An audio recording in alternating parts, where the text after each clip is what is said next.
Hello plus one बच्चों, आज मैं आपके साथ रोटेशनल मोशन का एक part that is a centre of मास, ये एक मैथमेटिकल प्रॉब्लम है। इसको मैं आज आपके साथ डिस्कस करूंगा कि what is this centre of mass. Centre of mass है क्या? सेंटर ऑफ मास क्या है कि it is a point where whole mass of the body is supposed to be concentrated. The center of mass of an object is a point that represents the entire body and moves in the same way as a point mass having the mass equal to that of the object when subjected to the same external forces that act on the object. Means कि एक single, जब हम अभी मैं जैसे circular motion में आपके पास discuss कर रहा था, एक सिंगल पार्टिकल आपके पास सर्कुलर पाथ में मूव कर रहा है तो उसे हमने सर्कुलर मोशन कहा। अगर एक बॉडी क्या है सर्कुलर पाथ में मूव कर रही है तो उसे हम रोटेशनल मोशन कहते हैं। अब उस बॉडी में हम क्या करते हैं कि व्हाट वी आर कंसीडरिंग कि उसका एक सेंटर ऑफ मास है कि जो कि एक सर्कुलर पाथ में मूव करेगा। तो मीन्स कि centre of mass it is a point where whole mass of the body is suppose to be concentrated. Means कि जो भी हम फोर्स अप्लाई करते हैं या टॉर्क अप्लाई करते हैं, कुछ भी अप्लाई करते हैं, तो मीन्स वी आर सपोज कि वो सारी की सारी फोर्स कहां पे लग रही है, उस पॉइंट के ऊपर एक्ट कर रही है। तो this point is representing the whole mass of that rigid body. Now, this center of mass is simply a mathematical problem कि how we have to calculate the center of mass of a rigid body. किसी भी rigid body का हमने center of mass कैसे calculate करना है, तो इसे हम mathematically कैसे define करते हैं कि this center of mass it can be defined as the product of the total mass of the rigid body and position vector of the center of mass is equal to the sum of the products of the masses and their respective position vector. So first of all we will define the center of mass for a discrete body, and in discrete body we will consider it consists of a two particles. Suppose this is any rigid body. This rigid body consists of two particles which are having the masses m1 and m2, and their position vector is, this is a rigid body, it consists of only two particles, discrete rigid body which consists of two particles of masses m1 and m2, and this is the point of this discrete body where its center of mass is lying. This is the center of mass of this discrete body, and the position vector of this center of mass is RCM vector, and this is the position vector of this mass m1, and this is the position vector of this mass m2, and this position vector is defined with respect to this origin के with respect to हमने ये define किए हुए हैं। तो मैंने आपको क्या कहा है कि what is the definition of the center of mass? Product of the total mass of the rigid body multiplied by position vector of the center of mass is equal to the sum of the products of their masses, respective masses, and their position vector.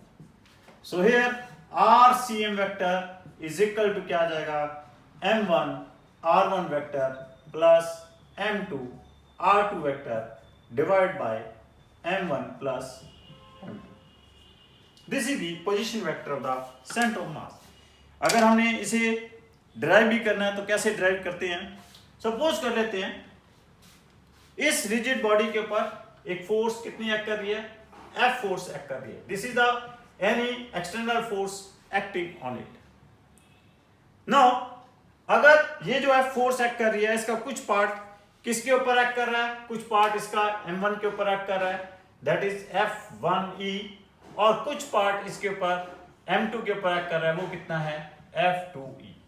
तो इस तरह से आपके पास इस rigid body के ऊपर जो total external force act कर रही है वो कितनी एक्ट कर रही है, total external force acting on it that is F1e vector plus F2e vector. Similarly here mass m1 जो है m2 को अपनी तरफ अटैक कर रहा है, वो कितनी फोर्स अटैक कर रहा है, कितनी फोर्स के साथ अटैक कर रहा है, F12 वेक्टर के साथ। Similarly, m2 is attracting the mass m1 towards itself with what force, that is F21 vector. तो ये क्या है, आपके पास इंटरनल फोर्सेज हैं।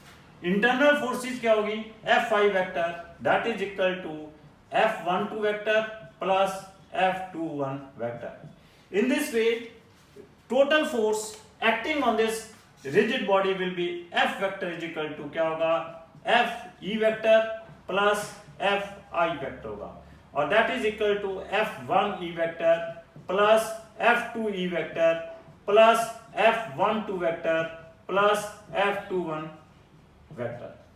But here F12 vector is equal to क्या है, माइनस ऑफ F21 वेक्टर है।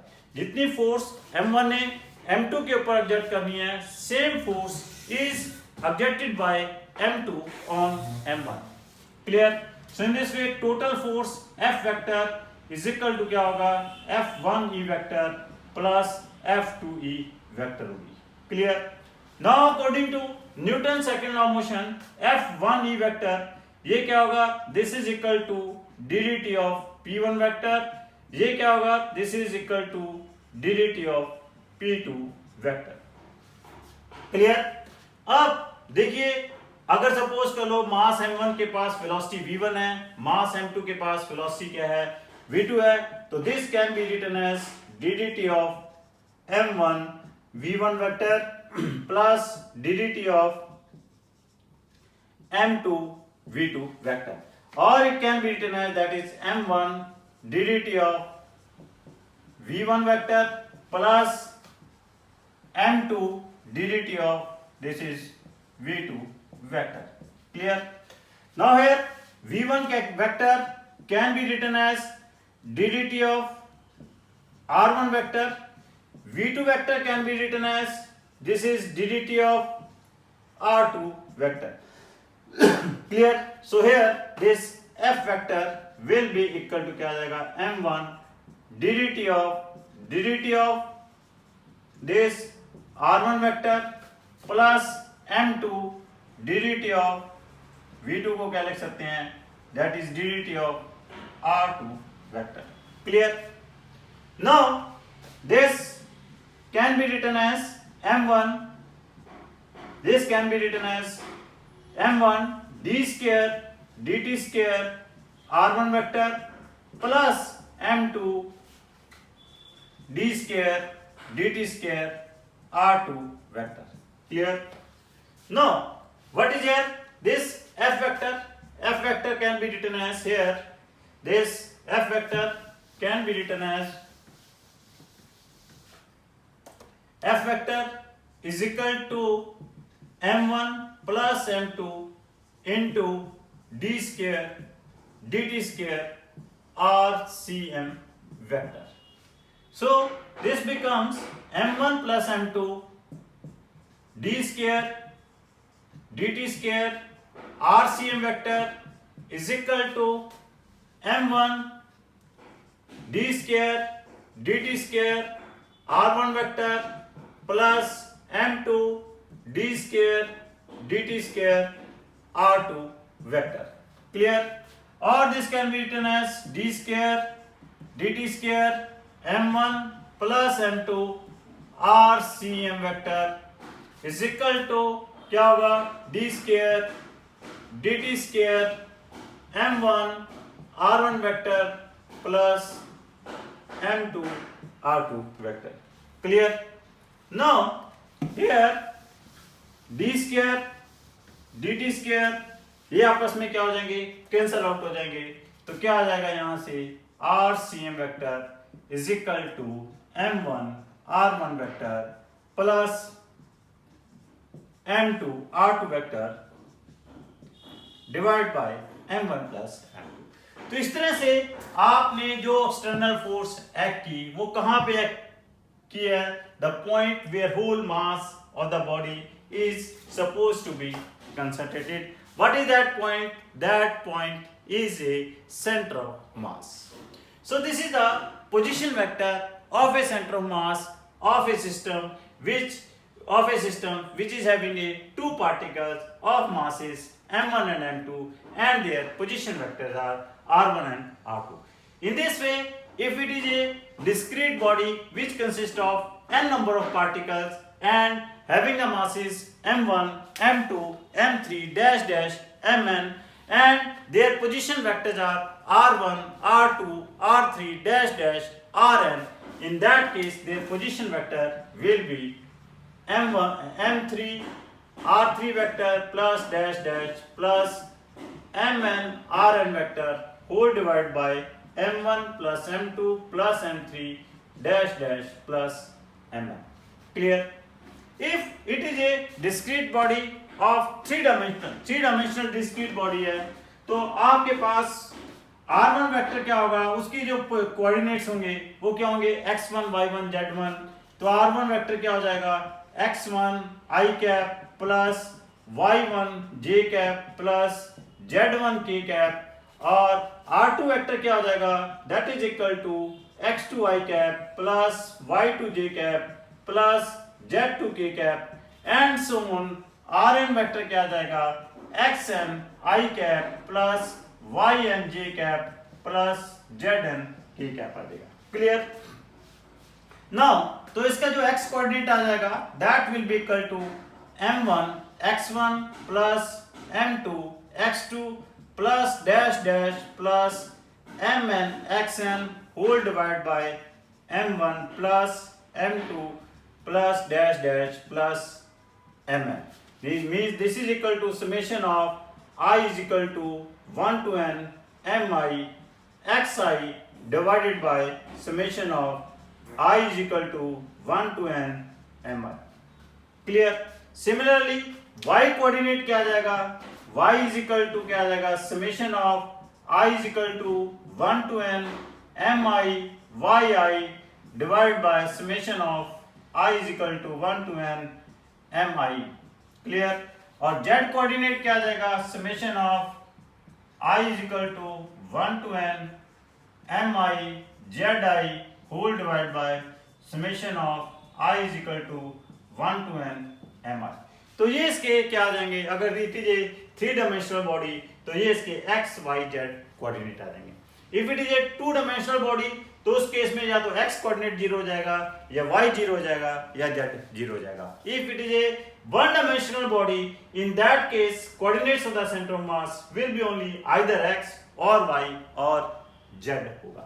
So this is the way to calculate the center of mass position of the center of mass of a discrete body। अगर हमने इनके centre of मास की velocity calculate करनी है तो velocity of the centre of mass जो होगी velocity of centre of mass will be equal to m1 v1 vector plus m2 v2 vector plus dash dash plus mn vn vector divided by m1 plus m2 plus dash dash plus mn होगी। और correspondingly acceleration of the centre of mass क्या होगी? ACM vector is that is m1 a1 vector plus m2 a2 vector plus dash dash mn an vector divided by m1 plus m2 plus dash dash plus mn। Clear? So this is for discrete body. अगर आपके पास continuous body है, continuous body का आपने centre of मास के coordinates निकालने हैं तो how you will calculate the coordinates of the centre of mass of a continuous body? In that case x will be equal to integration of x into dm divided by integration of dm and y coordinate will be integration of y dm divided by integration of dm, and z coordinate will be integration of z dm divided by integration of dm. So this is the way to calculate the center of mass of any discrete or continuous body. तो अब centre of मास की मैंने आपको क्या कहा है, एक ये मैथमेटिकल प्रॉब्लम है, तो आपके पास ये मैथमेटिकल प्रॉब्लम है, तो आपने कैसे ये मैथमेटिकल प्रॉब्लम्स को सॉल्व करना है, कैसे आपने डिफरेंट बॉडीज का, देखिए एक चीज ख्याल रखिए, जितने भी सर्कुलर बॉडीज हैं उन सर्कुलर बॉडीज के जो सेंटर ऑफ मास है they always lies at the centre of their, उनके हमेशा सेंटर के ऊपर ही लाई करता है। क्लियर? और बाकी जैसे आपके पास जिस तरह की बॉडी होगी उस तरह से उसका सेंटर ऑफ मास होगा। फॉर एग्जांपल मैं आपको बताता हूं कि अगर आपने सेंटर ऑफ मास कैलकुलेट करना है, एक डिस्क्रीट सिस्टम है, क्या है वो कि there are 3 equal masses which are lying on 3 corners of the equilateral triangle, each side of the triangle is as unit by considering lower left corner as the origin, calculate the centre of mass of the system. कि आपके पास 3 particles हैं which are lying on 3 corners of the equilateral triangle ABC। ये ABC एक triangle है और यहां पे 3 मासेस पड़े हुए हैं, इक्वल मासेस पड़े हुए हैं। This is also mass small m, this is also mass small m, this is also mass small m। Clear? Now, by considering lower left corner as the origin, means आपने इसको origin मानना है। By considering it as a origin, we have to calculate the center of mass of this system. अब each side of triangle कितनी दी हुई है? L दी हुई है। अगर इसके 0 0 कोऑर्डिनेट्स हैं तो इस मास जो C पे पड़ा हुआ है इसके कोऑर्डिनेट्स क्या होंगे? L, 0 होंगे। इस मास के कोऑर्डिनेट्स क्या होंगे? y कोऑर्डिनेट क्या हो जाएगा? This will be the y coordinate, ये कितना हो जाएगा? √3l/2 हो जाएगा। This will be it's x coordinate, ये कितना होगा? l/2। तो मींस a के ऊपर जो मास पड़ा हुआ है √3l/2, सॉरी l/2 √3l/2 इसके कोऑर्डिनेट्स होंगे। Now as it is a system of 3 particles, तो we will use the result here x is equal to m1x1 plus m2x2 plus m3x3 divided by m1 plus m2 plus m3. Clear? Now what is here x1? x1 is here 0. What is here x2? That is L. What is here x3? That is L/2. Clear? We'll substitute the value m1 is equal to m2 is equal to m3 is equal to क्या होगा? m। तो x क्या आ जाएगा? That will be 0 plus m into L plus m into L/2 divided by क्या होगा? 3m। तो this will be क्या बन जाएगा? this x will be equal to क्या आ जाएगा? L/2 आ जाएगा। ये इसका x कोऑर्डिनेट आ गया। Now y कोऑर्डिनेट क्या होगा? y is equal to m1 y1 plus m2 y2 plus m3 y3 whole divided by क्या आएगा? m1 plus m2 plus m3। अब y1 क्या है आपके पास? 0। y2 कितना है आपके पास? 0। y3 कितना है आपके पास? √3l/2। सब्स्टिट्यूट कर दे value m into 0 plus m into 0 plus m into √3l/2 divided by क्या आ जाएगा? 3m आ जाएगा। तो ये क्या बन जाएगा? L/2 √3 बन जाएगा। This is the y coordinate. तो x कोऑर्डिनेट क्या आ गया? L/2 आ गया। y कोऑर्डिनेट कितना आ गया? L/2 √3 आ गया। So this is the position of the centre of mass. अगर हम चेक करें तो ये किसके कोऑर्डिनेट्स हैं? These are the coordinates of the centroid. ये किसके कोऑर्डिनेट्स हैं? सेंट्रॉइड के कोऑर्डिनेट्स हैं। तो दिस रिजल्ट इंप्लाई दैट कि सेंटर ऑफ मास इस सिस्टम का कहां पे लाई कर रहा है? सेंट्रॉइड के ऊपर लाई कर रहा है। तो मींस कि सिस्टम का सेंटर ऑफ मास जो है always lie on it's centroid. देखिए उस सेंट्रॉइड के कोऑर्डिनेट्स कुछ भी हो सकते हैं। कोऑर्डिनेट्स किसके ऊपर डिपेंड कर रहे हैं कि आपने ओरिजिन क्या चूज किया है। जैसे इस केस में मैंने ओरिजिन जो है lower left corner origin choose किया है, तो आपके पास कोऑर्डिनेट्स क्या बन गए, l/2 l/2√3 बन गए। अगर मैं इस केस में ओरिजिन सेंट्रॉइड को ही चूज कर लेता हूं, तो आपके पास सेंटर ऑफ मास के कोऑर्डिनेट्स क्या होंगे, 0, 0 होंगे। क्लियर। तो मेरा कहने का मतलब है कि location of the centre of mass never change, but their coordinates will change depending upon the origin chosen. तो here you can write the position vector of the center of mass क्या होगा, l/2 I cap plus l/2√3 j cap।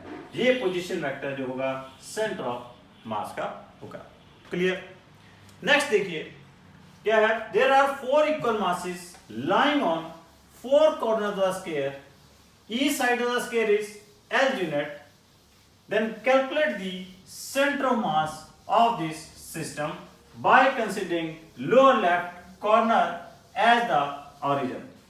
तो क्या आपके पास 4 equal masses हैं which are lying on 4 corners of the sphere। एक मास यहां पे पड़ा हुआ है, एक मास यहां पे पड़ा हुआ है, एक या मास यहां पे पड़ा हुआ है, एक मास यहां पे पड़ा हुआ है। Clear. All are equal masses A, B, C, D by considering lower left corner as the origin। इसको हमने origin consider करना है, तो आपने इसका center of mass calculate करना है। Clear। Each side of the sphere is L unit। अब इसके coordinate 0, 0 हैं, तो इसके coordinates क्या हो जाएंगे, L, 0 हो जाएंगे। इसके coordinates क्या हो जाएंगे, L, L हो जाएंगे। इसके कोऑर्डिनेट्स क्या हो जाएंगे, 0, L हो जाएंगे।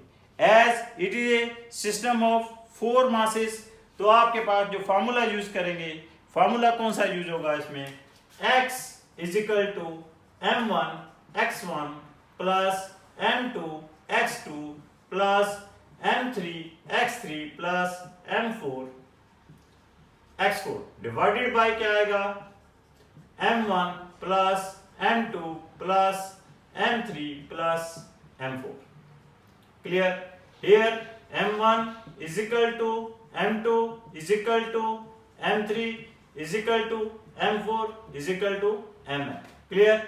x1 क्या है, 0 है, x2 क्या है, l है, x3 क्या है, l है, x4 क्या है, 0 है। Clear। तो आपके पास x क्या बन जाएगा, सब्स्टिट्यूट करेंगे वैल्यू l/2। अब y निकालना है, y क्या है, m1 y1 plus m2 y2 plus m3 y3 plus m4 y4। Clear. Divided by क्या है, m1 plus m2 plus m3 plus m4। Clear. अब y1 क्या है, 0, y2 क्या है, 0, y3 क्या है, l,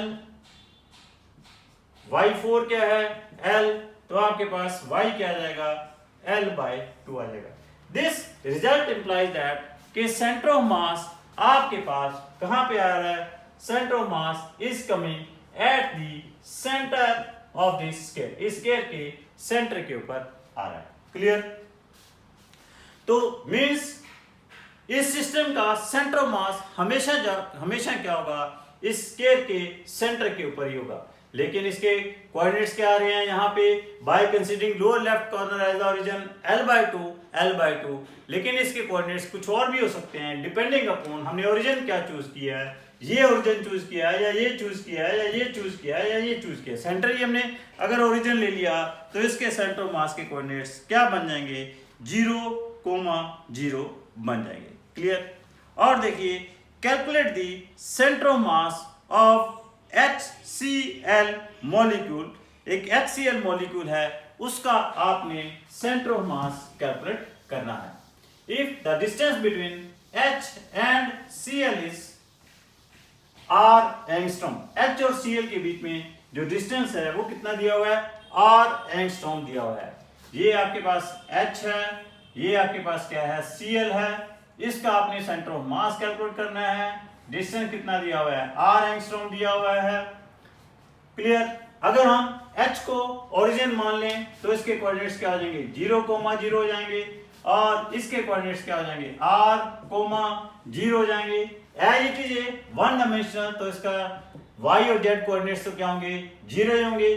तो x position of the centre of mass along x axis जी आएगी, वो क्या आ जाएगी m1 x1 plus m2 x2 divided by m1 plus m2 आ जाएगी।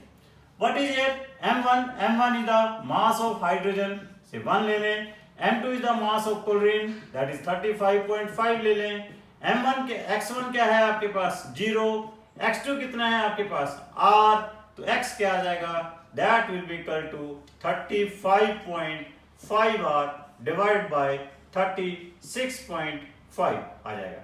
So this is the location of the center of mass and ये result क्या इंप्लाई कर रहा है कि centre of mass is lying very near to the chlorine and away from the hydrogen. So it is very very important in case of system of two particles centre of mass always lie near to the heavier particle की तरफ ये lie करता है। And from here it is very clear that कि इसका जो distance है h से डिस्टेंस जो है 35.5 डिवाइड बाय 36.5 आ रहा है और Cl से इसका जो डिस्टेंस आएगा दैट विल बी 1/36.5 r आएगा। तो means location of the centre of mass is fixed but इसके कोऑर्डिनेट्स क्या हैं डिपेंडिंग कि आपके पास ओरिजिन क्या ले रहे हो h ले रहे हो Cl ले रहे हो या सेंटर ऑफ मास कोई ओरिजिन ले रहे हो। अगर आपने सेंटर ऑफ मास कोई ओरिजिन ले लिया तो इसके कोऑर्डिनेट्स क्या आएंगे 0 0 आएंगे। क्लियर? तो फ्रॉम एक आपके पास यहां से बड़ा क्लियर हो गया कि centre of mass in case of system of two particles always lies very near to the heavier particle. Clear?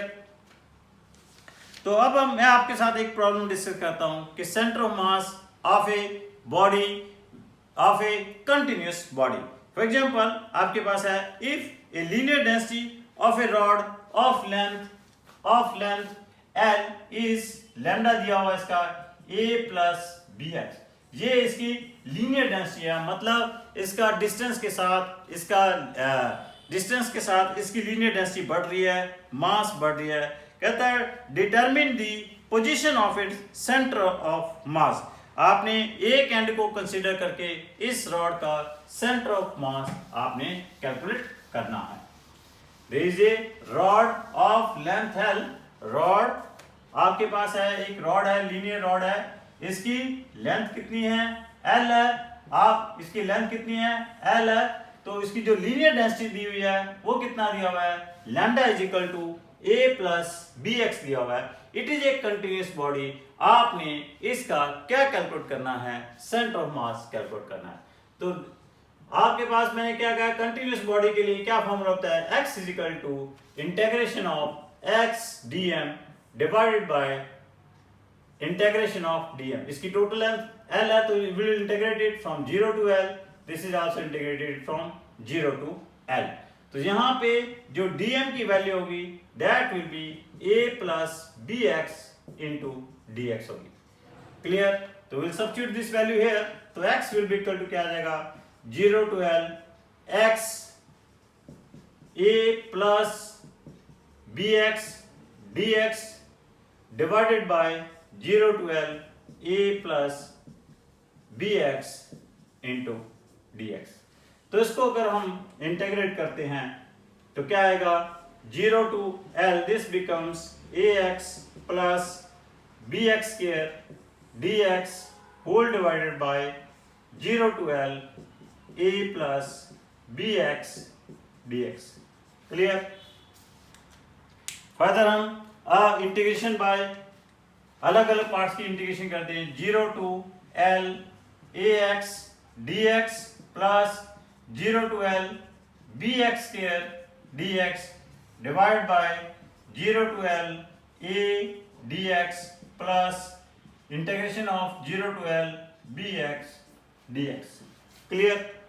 Now here a is constant, a और b जो है दोनों ही वो कांस्टेंट है, उसको इंटीग्रेशन से बाहर ले लें तो क्या आ जाएगा आपके पास that is a 0 to L x dx plus b बाहर ले लें, integration from 0 to L x square dx divide by a 0 to L dx plus b 0 to L x dx। x की इंटीग्रेशन क्या हो जाएगी, x square by 2 a x square by 2 0 to L b x square की integration क्या हो जाएगी, x 3 by 3 0 to L a बन जाएगा x 0 to L b x square by 2 0 to L। Clear? तो ये क्या बन जाएगा, a L square by 2 plus b L cube by 3 plus a L plus b L square by 2, और we can say a L square by 2 plus a L by 2 plus b L square by 3 divide by a plus b L by 2। This is the location of the centre of मास। ये centre of मास की location होगी। Clear? अगर ये rod, if this is a rod uniform density की है, uniform density है, तो it means that आपके पास जो होगा, जो लैम्डा होगा वो किसके बराबर होगा, a के बराबर होगा। मतलब यहाँ पे b क्या आ जाएगा, 0 आ जाएगा। b 0 आ जाएगा तो इट मीन्स दैट आपके पास ये b भी कैंसल आउट हो जाएगा, तो x की वैल्यू क्या आ जाएगी, l बाय 2 आ जाएगी। तो x की वैल्यू l बाय 2 आ जाएगी। दैट रिजल्ट implies that कि mean centre of mass of A rod of uniform density कहां पे लाई कर रहा है, उस रॉड के सेंटर के ऊपर लाई कर रही है। क्लियर? इफ अगर सपोज करो if it is a rod whose linear density is varying linearly x के डायरेक्टली प्रोपोर्शनल है, a 0 आ जाएगा, तो उस केस में क्या होगा, आपके पास a 0 होगा तो आपके पास सेंटर ऑफ मास के कोऑर्डिनेट क्या आ जाएंगे, ये 0 हो जाएगा, ये 0 हो जाएगा, b भी कैंसिल आउट हो जाएगा, 2l बाय 3 आ जाएगा। तो मींस ये रिजल्ट भी इंप्लाई करता है कि जैसे जैसे मास इंक्रीज हो गया, सेंटर ऑफ मास क्या है, हैवियर की तरफ इंक्रीज शिफ्ट हो जाएगा। पहले अगर लीनियर डेंसिटी है तो सेंटर ऑफ मास इस रॉड का l बाय 2 पे लाई कर रहा है, इसके सेंटर के ऊपर लाई कर रहा है। अगर वो लीनियरली इंक्रीज कर रहा है तो फिर सेंटर ऑफ मास क्या हो गया, उसके सेंटर से आगे की तरफ शिफ्ट कर गया। Clear? So this is the centre of मास। उसके ऊपर मैंने छोटी छोटी प्रॉब्लम आपको करवाई है। इससे आगे कुछ मैं और भी इससे आगे डिस्कस करूंगा नेक्स्ट लेक्चर में, इसी को ही कंटिन्यू करेंगे, सेंटर ऑफ मास को ही आगे कंटिन्यू करेंगे। So thank you very much. तो बच्चों, जैसे ये पता है कि ये मेरी सारी की सारी क्लासेस इस राष्ट्र को समर्पित हैं, इस राष्ट्र के कोरोना वॉरियर्स को समर्पित हैं, पीएम केयर फंड को समर्पित है। सो बच्चों, आपने इस कोरोना महामारी में 3 चीज़ों का, 3 W's का ख्याल रखना है। वो क्या है कि 3 W's क्या है, wear your mask, watch your social distance, wash your hands। जब भी आप घर से बाहर जाते हो तो आपने मास्क जरूर डालकर जाना है। बाहर जाकर कहीं पे भी आप हो, आपने सोशल डिस्टेंस जरूर बना के रखना है। और जब आप घर पर आते हो तो आपने अपने हैंड्स को अच्छी तरह वॉश करना है। तो ये 3 W's का ख्याल रखकर आप क्या कर सकते हो, आप कोरोना को हरा सकते हो और इंडिया को जिता सकते हो। तो इस तरह बच्चों, आपने स्वस्थ रहना है, सुरक्षित रहना है, जागरूक रहना है, जागृत रहना है, जिससे कोरोना हारेगा और इंडिया जीतेगा। Thank you very much. इसके लिए हम छोटा सा पाठ भी करेंगे। ओम द्यो शांतिरंतरिक्ष शांति पृथ्वी शांतिरापा शांतिरोषध्या शांति वनस्पति शांति विश्वदेवा शांति ब्रह्म शांति सर्व शांति शांतिरेव शांति श्याम शांतिरेधि। ओम शांति शांति शांति।